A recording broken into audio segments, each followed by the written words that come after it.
Good afternoon, I'm Henry Keane and we are UATV English. We debunk Russian propaganda with Ukrainian truth for our global sake. Please join us, comment and subscribe. Let us do it together. Welcome to the News Pools. See in the episode, USA changes rhetoric towards Russia. Hungarian spies detained in Ukraine. Zelensky-Trump call, learn the details. Day of Europe and victory over Nazism is celebrated on May 8th all over the world, but not in Russia. May 9th is the day of victory there, mayhem and propaganda of war. And Putin also welcomes officials from North Korea, which is actively helping the Kremlin dictator with weapons and troops. And congratulations.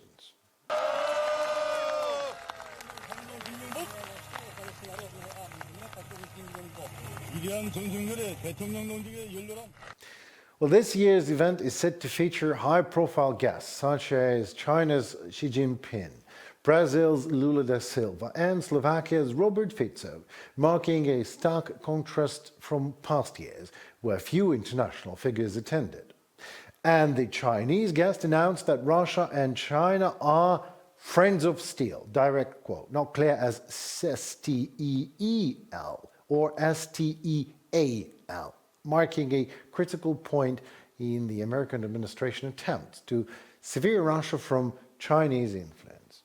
China and Russia are called friends of steel, reportedly on Xi's direct speech, and his words are confirmed today by China's foreign ministry. Let's hear what they are about to say to us. President Xi Jinping pointed out that China and Russia are good neighbors with an unshakable friendship, true friends who share weal and woe, and good partners who achieve mutual success. China's relations have clear historical logic, strong endogenous driving force, and profound civilizational heritage. They are not directed against any third party and are not subject to any third party. I had a chance to speak with the American ambassador Kurt Volker in person in Kiev today regarding the matter of the alleged Chinese grip on Russia. How real is that, and what is actual Chinese interest today? To Xi and China, I don't think Xi cares about Russia at all. I think they view it opportunistically. If Russia can sell them cheap energy, they'll buy it. If Russia will buy Chinese goods, they'll sell them. They like the idea of weakening a Western grip on the global international order. So if Putin is instrumental in weakening that grip, that's good. But Xi's economic interests are much more wrapped up in Europe and the United States than they are in Russia. They definitely want to pursue their Belt and Road initiative with Europe. Russia's not important in that. We can hear the changing rhetoric of the USA, even in the statements of J.D. Vance, who was not too harsh before in his statements regarding the Kremlin policies. But now something happened. He stated that Russia is asking for, I quote, too much, end of quote, in the initial stage of negotiations. Well, we'll see what happens, of course, but look, we knew that Russia would ask for too much because the Russian perception of the war is on the ground, they're winning. And of course, the Ukrainians would like to do a ceasefire, in part because things have not been going so well for the Ukrainians the last few months. And our attitude is we don't want Ukraine to collapse. We obviously want Ukraine to remain a sovereign country, but Russia can't expect to be given territory that they haven't even conquered yet. And that's one of the things that they put down in that initial peace plan. So I actually think it's progress that they're even talking at all, the Russians and the Ukrainians. I think it's progress that they're putting concrete peace plans on the table. But we knew that the Russians' first offer would be too much. We knew that they would ask for more than was reasonable to give. That's how negotiations often work. Russia geared up for its annual Victory Day parade today. This year's atmosphere was notably tense, while Moscow's wide avenues filled with vintage tanks and the scent of fuel from military trucks, looming questions surrounded the safety of this year's event. Ukrainian President Volodymyr Zelensky previously commented that Ukraine cannot be held responsible for what happens during the Russian parade, fueling speculation about potential drone strikes targeting military infrastructure inside Russia. Well, it is still 9th of May now, so we still have time. Hungarian military intelligence spy network exposed for the first time in Ukraine's history. A spy network of Hungary's military intelligence has been exposed for conducting espionage, obviously, harmful to the Ukrainian state, as per Security Service of Ukraine. The objective of this network was to gather intelligence on the military defenses of the Zakarpattia region, identify vulnerabilities in its ground and air defense systems, and assess the socio-political views of local residents, particularly how they might react if Hungarian troops were to enter the region. Following a series of comprehensive operations in Zakarpattia, the security service detained 2 agents from this Hungarian intelligence network. The investigation revealed the curator of these spies was a key officer of Hungary's military intelligence, whose identity has already been established. The agents themselves turned out to be former military personnel.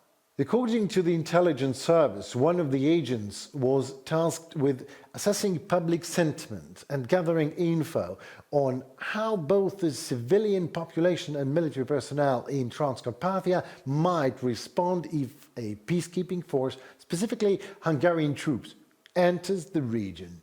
He was also assigned to find out what military equipment and weapons were available on the Zakarpattia black market, analyze the state of Hungarian migration in the region, identify local military units, assess the number of military vehicles in transport, and evaluate the staffing levels and strength of law enforcement agencies. This agent then personally conducted reconnaissance on the locations of Ukraine's defense forces and the location coordinates of S-300 surface-to-air missile systems in the region. The Security Service of Ukraine noted that the Foreign Intelligence Agency aimed to expand its network's capabilities to collect data not only in Transcarpathia but also from areas near and directly on the front lines. In March this year, Ukrainian counterintelligence documented a second meeting between one of the agents and his curator. The agent received a mobile phone equipped with special software for covert communication. His new assignments included identifying official vehicles used by members of Ukraine's security and defense forces in Transcarpathia. In addition, he was instructed to gather and transmit intel on Ukrainian armed forces casualties and current events on the front line, from the front line. The agent had already established a contact within defense forces to fulfill this task, according to the SBU. Another agent, a former service woman of Ukraine's security and defense forces who left the military in 2025. Her assignments included reporting to Hungarian intelligence on the presence of aircraft and helicopters in Zakarpattia, as well as the defense systems of the military unit where she had served previously. Now, all the necessary actions are taken to bring all members of the Hungarian intelligence network to justice. I am now making a colossal effort to not make a joke about Viktor Orban. The situation is just begging for it, but we just slide smoothly to more news here. Every voice matters. Join our community, support independent journalism and help us bring you the truth from Ukraine. Become a member of Ukraine Today. Join us now. On May 8th, President Volodymyr Zelensky had a phone conversation with President of the United States, Donald Trump. As Zelensky reported later on Telegram, their dialogue was warm and constructive. They both greeted their nations on Victory Day over Nazism, welcomed the Economic Partnership Agreement ratified by the Ukrainian Parliament and signed by parties, and discussed specific steps that could be taken towards just peace. We spoke with the President about joint actions, the support of the United States that is so urgently needed, and pressure on Russia, pressure for the sake of peace. We discussed the situation on the front lines. We discussed diplomatic efforts. We talked about how to bring closer a real and lasting ceasefire for at least 30 days. That could open up many opportunities for diplomacy. Ukraine is ready for a full ceasefire starting right now from this very moment, a 30-day silence. But it must be real. Shortly after the phone call, Trump made a statement on the social media platform Truth Social. He said that negotiations on ceasefire in Ukraine are ongoing and warned of sanctions for any violations. The US calls for, ideally, a 30-day unconditional ceasefire. Hopefully, an acceptable ceasefire will be observed, and both countries will be held accountable for respecting the sanctity of these direct negotiations. If the ceasefire is not respected, the US and its partners will impose further sanctions. Donald Trump, President of the United States, on Truth Social. Trump also reiterated that thousands of young soldiers are dying weekly, and everybody should want it to stop.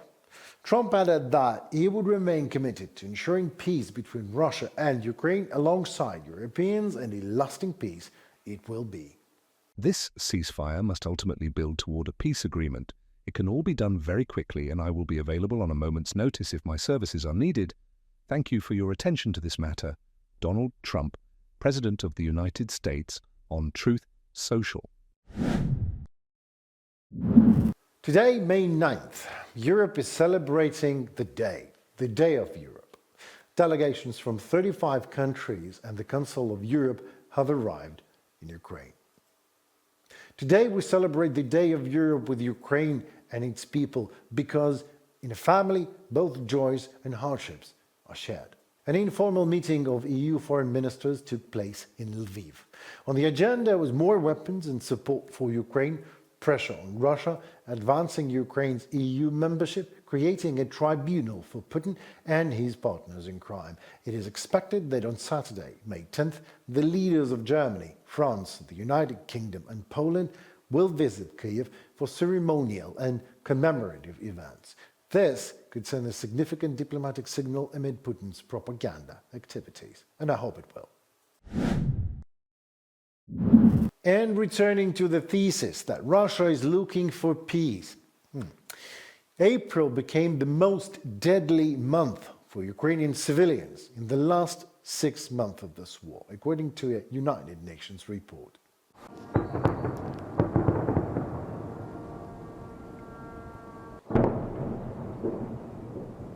With hits on civilian areas, residential buildings all over the country, and documented cases of civilians being targeted, the aggressor does not seem to stop.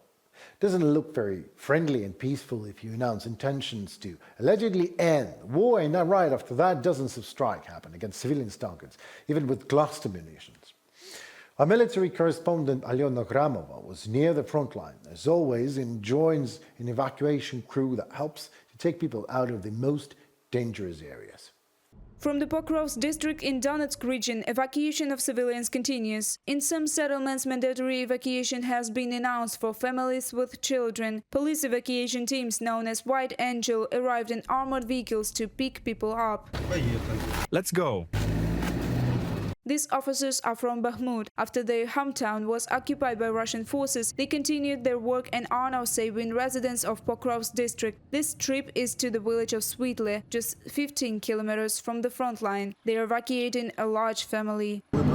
We chose a relatively safe route because all access roads are currently targeted by enemy drones. The village of Sweetle is under artillery and drone attack by Russian forces. The family being evacuated is given bulletproof vests and seated inside an armored capsule.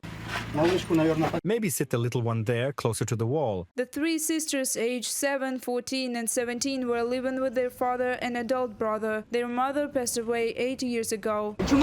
Why didn't she leave earlier?